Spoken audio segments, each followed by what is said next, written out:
পশ্চিমবঙ্গ পুলিশের ওপর হামলা।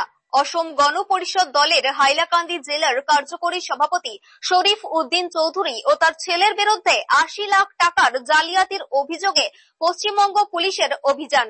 বর্তমানে পলাতক রয়েছেন অসম গণ পরিষদ দলের হাইলাকান্দি জেলার কার্যকরী সভাপতি শরীফ উদ্দিন চৌধুরী। অসম গণ পরিষদ দলের হাইলাকান্দি জেলার কার্যকরী সভাপতি শরীফ উদ্দিন চৌধুরীর ছেলে মাসুম চৌধুরী এবং তার সঙ্গে থাকা ১০০ জনের একদল দুষ্কৃতী পশ্চিমবঙ্গ পুলিশের ওপর হামলা চালায় বলে অভিযোগ। ৮০ লাখ টাকার জালিয়াতির অভিযোগে পশ্চিমবঙ্গ পুলিশ হাইলাকান্দি জেলার আলগাপুর অঞ্চলে অভিযুক্তদের আটক করতে গেলে হামলার শিকার হয়।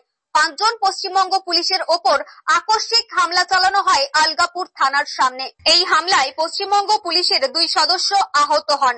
ইতিমধ্যে পশ্চিমবঙ্গ পুলিশ শরীফ উদ্দিন চৌধুরীর ছেলে মাসুম চৌধুরীকে আটক করে পশ্চিমবঙ্গে নিয়ে গেছে। ব্যুরো রিপোর্ট, নিউজ অবিকল।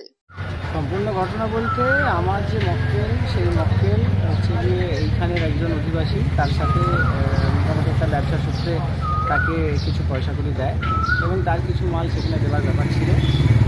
সেই মাল সে দেয়ই না, উল্টে বলে যে হচ্ছে গিয়ে দেবো না, যা করার আছে করে নেয়। এই প্রসঙ্গে তার পরবর্তীকালে আমরা একটা এফআইআর দায়ের করি এবং এর মাঝখানে যেটা হয়েছিল সেটা হচ্ছে যে ও কলকাতাতে ওই লোককে মারধর করে এবং হচ্ছে গিয়ে এমন গুরুতরভাবে জখম করে যে তার একটা অ্যাটেম্প টু মার্ডারের কেস হয়। তো সেই ক্ষেত্রে তার পরবর্তীকালে তাকে আমরা ওখানে কেস করি। কেস করার পরবর্তীকালে সেই কেসের যে প্রোগ্রেস সেরকমভাবে প্রোগ্রেস হয়। তো তারপরে পুলিশ তার নিজের কাজ করেছে, ওয়ারেন্ট অফ অ্যারেস্ট ইস্যু করে পুলিশ অ্যারেস্ট করতে এসেছিল এবং তার পরবর্তী যে প্রসিডিওর সেটা এখন পুলিশ প্রথমে অ্যারেস্ট ওইভাবে করতে যায়নি।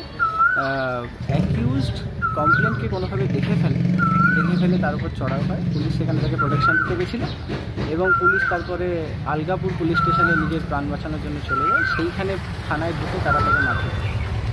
কত লোক মিলে ওই পুলিশকে? আমার কাছে যে আমি তো ছিলাম না ঘটনাতে, তো আমার কাছে যা শুনেছি তাতে প্রায় ১৫০-২০০।